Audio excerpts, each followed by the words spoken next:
We're back, people, and today we're breaking down film on Parry Nickerson, Miami Dolphins defensive back. Now, he's one of the biggest surprise standouts, I think, for the preseason for them. He ends up, making that 53-man roster, and after going back and really watching his film and focusing on him, I can see why. Like, he was just making plays. He's got the versatility line inside and outside. He looked pretty athletic, and just a good feel for Fangio's scheme. You could tell he's very comfortable playing in those coverages, off zone or zone, off man match concepts where he can sit on things. He understands when he has to play top down, stay over the top, but he can also break on things and, make an impact at the catch point. He made multiple, PBUs throughout the preseason, and I just came away impressed with, his ability to transition and match things. Here we got him in cover 3 to the 3-by-1 side. He's at the top here playing his outside leverage, and number 1 is threatening him vertically, so he's basically just matching number 1 here in their 3-match scheme. He's breaks the outside late towards the sticks, the 1st and 10, and he's just staying on it. He's staying patient. Like, he gains his depth, but doesn't gain too much depth to where, like, you would see, someone like maybe Noah would give up an completion underneath for a free 10 yards, but he also does a really good job staying over the top. Like, he just understands exactly where he's supposed to be positioning and leverage-wise, and he feels this route break coming. You can see him start to slow down, anticipating, and then he breaks on it, and if the ball is thrown, like, accurately to where the receiver would catch it, he would have made a play at the catch point, but it's overthrown a little bit. And just love the comfortability. And a lot of his reps came from in the slot, but right there you can see he's pretty comfortable playing on the outside. And I think his skill set also translates pretty well to special teams, which is where he'll be playing mostly. But I think, he really stepped up and showed that he could be a solid depth defensive back for this team, which they really need depth right now with all the injuries that are happening. Here you see Parry down in the slot, cover 1, just playing some soft press here. He's inching back. Nice to see him, mixing up these techniques. You got to be able to play multiple different alignment and techniques, especially down in the slot. You're going to sometimes just match up versus the number 2 in the Fangio defense, depending on the coverage. But here's just straight up cover 1. They're going pretty basic, obviously, because it's the preseason. But here, just inch back, stay square, stay patient, wait for him to break. Gets a little hitched up there. Probably could have been a little more efficient in his footwork, but he's still able to recover, get over the top, maintain his positioning, close on it, and then make a play at the catch point. Very good route. He's going against John Mechie, too, who's a pretty solid young player, so pretty good matchup. He's a good route runner, and he does a good job of just getting in his spot for like a sort of a journeyman type player. Usually, the younger guys are the ones that end up surprising you. The journeyman have been around for a while. Kind of know what to expect, but his play was definitely way better than I expected. To show a nice little 3-play sequence from him at the top of the screen here. They're playing quarters in all 3 of these reps, and he does a really good job of knowing when to stay over the top, knowing when to sit on it. Like, these are all on the vertical plane. He's either getting challenged vertically or he's breaking on a curl route, and you can see that he just is able to make a play on both. He gets very aggressive or knows when to, sit there. He's getting aggressive right away, but then he feels this route come out, and then now he just sits over the top, takes that route away, and you can see how he plays it even better on the next 2 reps. Same thing at the top of the screen, all in the same spot for Nickerson, and he just sits on that, breaks down. They don't end up throwing his way, but you can see the first rep he was able to stay over the top. The second rep, he was maybe a little late out of the transition to get downhill, and if the ball was thrown with anticipation, probably would have been completed, but he would have been there to make the tackle right away. But it would have had to have been, really nice timing for the receiver and the quarterback.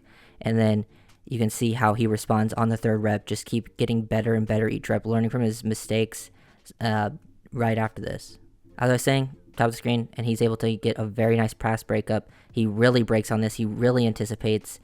All just playing quarters, gaining his depth, but not getting too far off the ball. Like, he wants to stay over the top, but he trusts his speed enough to where he can stay over the top. But if they do break early, he's in position to just close, sit on those things. You got to be able to do this in the Fangio defense. Sometimes you'll just be out there looking like you're playing quarters, and you'll be a cloud corner. You're just waiting for things to come to you. You're able to break downhill fast. He looks pretty comfortable doing these things, so it's nice to see like a little 3-play sequence where he's able to be pretty effective on all 3 plays, but it just keeps getting better, and better. And it was all like on very similar routes, or either, he's selling vertical.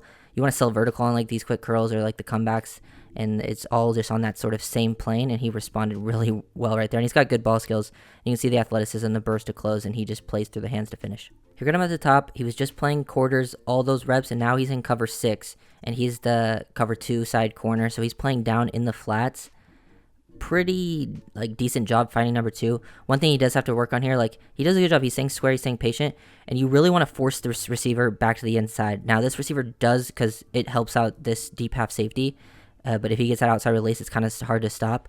and he does get the outside release, but he's able to at least slow him down a little bit before he gets the outside release. He's able to get hands-on and then find the number 2, which comes out into his zone. So he did a good job from like a mental perspective, staying onto this, reading what he's supposed to. Just needs to be, a little better, forcing this guy back to the inside to where he can help out his safety a little bit better. Anticipation, just at the top of the screen. Playing in, Dolphins are running cover 3 match, but he's basically just man-to-man on this receiver over here. He's on the backside of a 3x1, and the Dolphins are rotating down into a cover 3.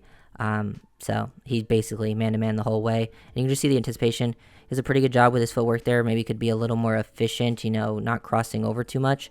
But he's staying square, staying patient. He gets hands-on, squeezes to the outside, and then once he gets hands-on, he's able to just feel the hip sync of the receiver and basically matches it very well. If the ball's thrown, it's basically runs the route for the receiver. It's not going to be thrown because it's just perfect coverage, allowing no separation, which is what you want to see from these guys who just joined the team. He looked very comfortable, clearly has an understanding of what Fangio wants. Got cover 6 again. He's at the top of the screen. He's playing as the, flat defender, cloud corner on the cover 2 side of the cover 6. And he's just different type of play here. Number 1 releases to the inside, doesn't take an outside release, so his eyes are naturally going to find the number 2 who comes right into him. He just plays it naturally, and then it doesn't just cover grass. Some guys will try to sit here in the flat and sort of, leverage this route, but he just squeezes it, takes control. So if it was thrown to his side, because this ends up breaking here, which could have been he could have just been sort of sitting in this zone. Some corners do that from time to time, but he just covers to it. Nice to see him have a good understanding of how to squeeze these routes, understands route concepts, where his eyes are supposed to be. Eyes are so important for a corner, and he's clearly showing some, I had never watched him before he joined the Dolphins. Honestly, I don't think I'd ever even heard of him, but he definitely surprised from what I saw from all the defensive back spots. We got him at the top of the screen in cover 6, but he's to the quarter side this time, to the 3x1, and you can just see this is exactly what you want to see at him. Number 1 is threatening him vertically, and he's staying square, he's staying patient. He's staying over the top. He's playing top down, basically just matching number 1 right here. And he's really pushing upfield vertically, past 10 yards. It's 4th and 10 too. And he understands 4th and 10. Probably going to try to sink at the stick. So he doesn't want to open up those hips too early, open the gate, stay over the top. But he's getting depth, in his back pedal, so he can get over the top and still maintain if he pushes vertically. But he's anticipating the route break. You can tell he understands it. He's maintaining it. He feels this guy's going to break to the inside just based on, what the route concept is. And he matches it perfectly, anticipates. That never had a chance. That is high-level football IQ.